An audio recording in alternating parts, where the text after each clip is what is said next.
चला तर मंडळी, दिवाळी विशेष आज करूयात ओठाने खाता येईल इतकी खुसखुशीत साठा न वापरता लेयर्सवाली करंजी।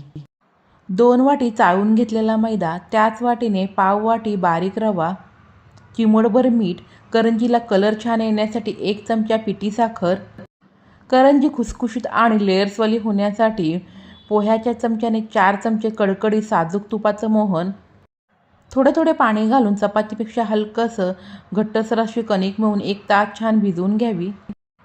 पीठ मळण्यासाठी एका वाटीमधील मला पाऊण वाटी पाणी लागले। पीठ भिजल्यानंतर छोटे छोटे गोळे करून छान पातळसर अशी लाटी लाटून घ्यावी। मागील व्हिडिओमध्ये करंजीसाठी सारण कसं करावं ते मी दाखवलेलं आहे। ताटभर करंज्या झाल्यानंतर लगेच तळून घ्याव्यात, नाहीतर त्या कडक होतात। मध्यम आचेवरती तेल गरम करून हलकासा गोल्डन रंग येईपर्यंत करंज्या तळून घ्याव्यात। धन्यवाद।